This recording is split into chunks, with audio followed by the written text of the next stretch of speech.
All right, so just like for the bubble style letters we just finished, geometric graffiti style letters are a little bit different. Instead of round edges, they have sharp edges.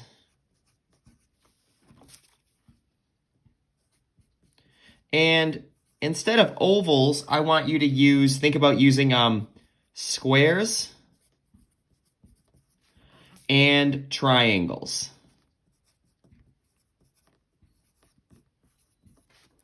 And I think you can have a little bit more fun with geometric style letters. So let's do the same thing. Let's sketch out, we'll just do one at a time, but let's sketch out a letter A.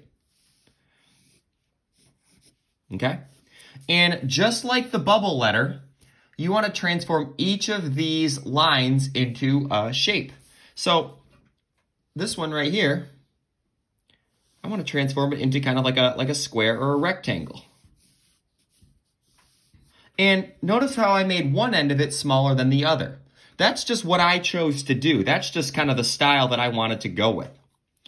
Let's do this line now.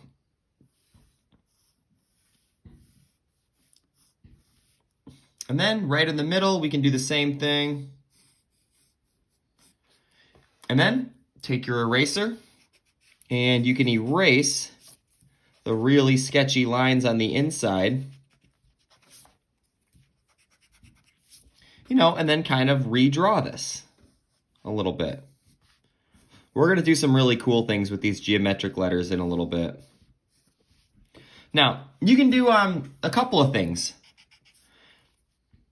I'm kind of looking at this weird piece in the middle. You know, you can keep that piece with its edges like that. That kind of looks cool, like it's sitting on top of the A.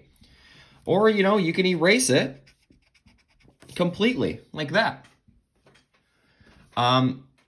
You can also, you know, add some bends in here a little bit. And here's what I mean by that. You know, instead of this line being just a solid shape, like you can kind of have like little pieces. See how I kind of redirected those lines outwards? Not too far. We don't want it to look ridiculous, but it's little things like that. You know, adding little angles can also look really cool. It can look really, really unique. Let's do a letter B now, down here. You know, sketch it nice and lightly. And let's do the same thing. So let's take this line first, but instead of just making it a straight, you know, rectangle, I'm going to kind of add a little bit of bend in it. See how I'm doing this?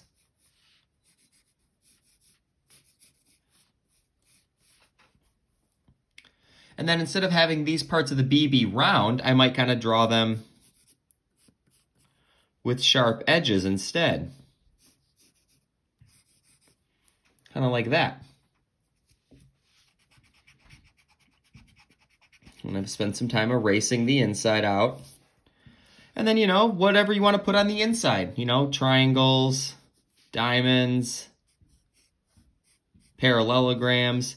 You know, but it still is enough information that it looks like a letter B. You know, our brains can decipher that. We can kind of figure that out. And then same thing for a letter C. We'll sketch it out nice and normal. And this one's kind of fun. Just kind of watch how I do this. I'm going to basically turn this curve. I'm going to redraw it as a series of straight lines.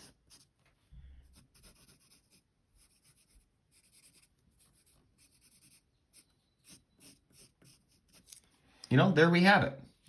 And there's no right or wrong way to do either of these styles. Let's zoom out a little bit. You know, they're both equally okay. And when you put them together, like next to each other, that's when you can start doing some really cool things.